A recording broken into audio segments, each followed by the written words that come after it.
Nze gwe nakulabirawo ng'obufumbo tojja busobola. Teri kurayibbe byakuuma kitiibwa kya mpeta. Kati biki by'otuwandiikira tukole tutya?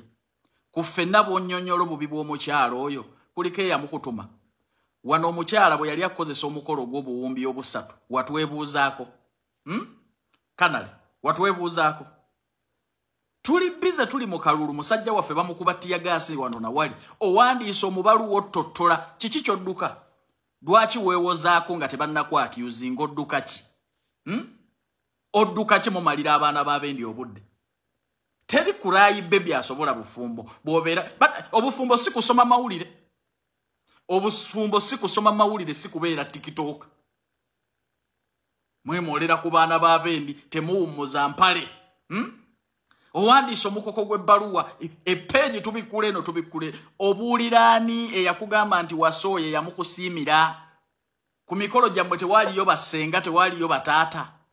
Yani yabagamba nti bwe mwawukananga gye tutabatumye mu bufumbo muyina okudda mutufuukire ekizibu. Wali tonnakutulandawo yaziwera 3 ne weekomiitinga mu bufumbo mu kufa kwe kuli baawula kwabasanzeewa. Wali otuusa okuba ebirayiro gwe?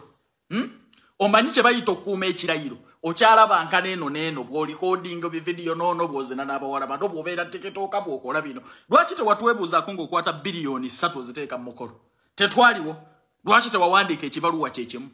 Wakanyanga kutugamba omuwala kuva senior 6 P7 tweyagala. Kitaawo ne nnyoko baabatumanga mu ssomero nga mudda mu kwegadanga. Oyina omusango. Oyina omusango gw'okuzannyira ku mwana w'abendi. Mulekerawo okumalira abakazi obudde. Kati owandiise omuge gw'ebbaluwa gulinga gwe twakubuuzizzaako odduka ki? Ebibuuzo ddamu byaki bye batannakubuuza. Omukazi tannavaayo nze sirabanga ku musajja yeekulembeza mu lugambo nga gw'odduka ki? Bw'oba toyina nsobi ki ky'odduka? Ki ky'odduka? Kakati ndiwo okutegeeza bannayuganda mwenna abandaba as we speak currently. Shiba ye nannyini musajja. Ayerere. Ebigambo bino sibyogeza bukyayi, sibyogeza mbu njagala nnyo Diana, sibyogera mbu saagala Shiba. Njogeranga akolera abantu. Tuwulirira ddala. Diana yantegezezaako bino ebigambo. Ye ne Jeff bayawula. They are not together. Good. They don't live together. They separated when she confirmed that Shiba was carrying Jeff's baby. Bayawula. Which means Shiba obufumbo yabukola ki? Era namubuuzizza n'ebikwatagana ne audio ze twawulira. Era ebigambo jjukira twabadde wano nga tugamba nate Shiba bwabeera nga ya meetinga omukyala meaning omukyala yakkiriza mujjukira namu meetings ndiwo okutegeeza abannayuganda mwenna abandaba right now Shiba ye nannyini musajja era Shiba mukwano lekera okwebwalabwala zina musajjawo mazima tetukulinaako buzibu Esenga. Right now sirika right now Shiba ye nannyini musajja nantegeeza bino ebigambo ne mubuuza nawulira audio Shiba nga ayogera bwati ne bwati. Can you explain to me nangamba bino ebigambo? Waliwo omuwala bamuyitanga Agi yali bestie, not bestie. Agi yali Shibaholic, diehard wa Shiba. Era nga ya runninga WhatsApp group zani za Shiba. Era nga amanyinyo Shiba because Shiba caught me well. Imbu Shiba was dating Agi's sister.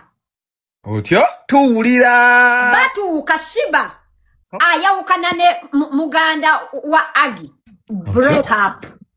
It did not go well. Kati Agi akola kifiiriza. Otyo jukira Agi yali so close to Shiba. Nyo. Nga byonna nga abimanyi. Nebya Jeff nga abimanyi. Ladies and gentlemen nimwe mwenna abampulira. Owulira? Diana yali tamanyi mbu Shiba ali lubuto. Era Agi ye yagawani Diana.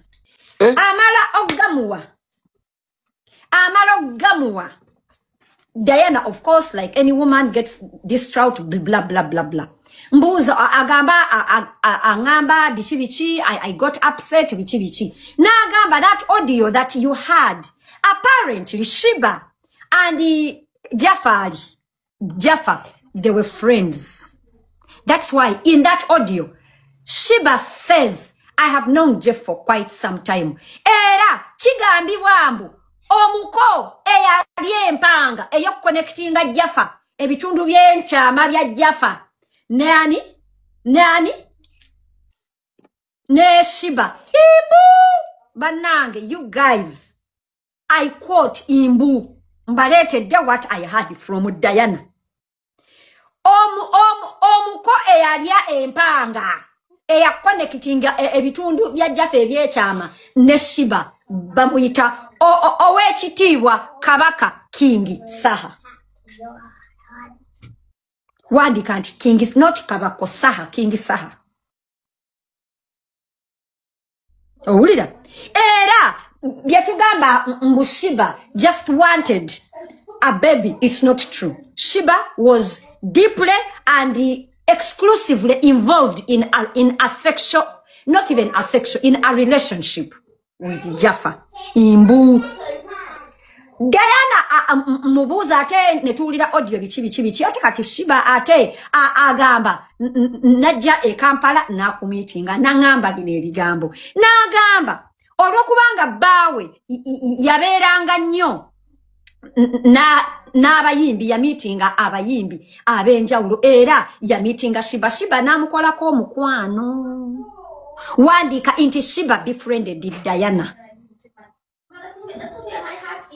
era Diana teyegana kombu tanyumyanga ko na Shiba ta meetinga ngako Shiba ya meetinga Shiba era ngabogera ngabalinga ab'emikwano agamba she trashes any allegations that Shiba wanted to have a sexual relationship with her bwagamba owulira era byatugamba Shiba just wanted a baby. It's not true. Shiba was deeply and exclusively involved in a relationship with Jaffa. Imbu. Diana mubuza ate netulira audio bichi ate kati Shiba ate agamba najja e Kampala na kumitinga nangamba bine ebigambo nagamba olwokubanga bawe yaberanga nnyo n'abayimbi ya meetinga abayimbi abenjawulo era ya meetinga Shiba namukolako omukwano era Diana teyegana kombu tanyumyanga ko na Shiba ta meetinga ngako Shiba ya meetinga Shiba era ngabogera ngabalinga ab'emikwano Jaffa was in jail concept for what nangamba Jaffa was involved mu okubama motoka era bamusiba okumala emyaka ebiri banange sibalimba Bina Uganda babanga motoka yuke ne bagatunde Uganda bagalete Uganda yes okumala emyaka eja bamusiba yalabika obufere bannange era abannayuganda eriyeyo ekintu kyemuwulidde kyesitayogeddeeko ku bye mubadde mwagala mbuuze Diana nyinza omubuuza atunyonyole lwaki tajja wano n'atubuuzaako tasobola Diana go omumanyi semumanyi era Shiba mama gwe kanege munange wazaala n'omusajja watwala era agambye sisi mujja wawangula omusajja wo bwe yangambye tuwulira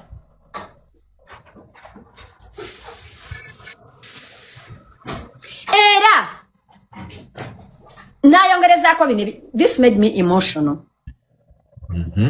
agambye I don't know what Jaffa and Shiba want because I gave them what they wanted. Jaffa wanted Shiba. Shiba gave her a baby. They are in love and it's okay. I don't have a problem.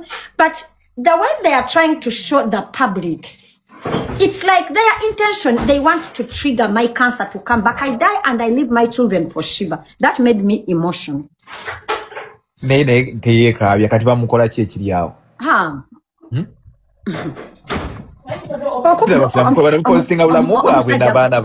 Yeah, That made me sad. Gambia, they want to stress me and trigger my cancer to come back and I die and I leave my kids for Shiba. After all, she admired my family. I'm telling you guys, I'm not lying. Yanti senga chichi bamukola ekisingo muluma oba ekimunyize ekiri awo tugambe.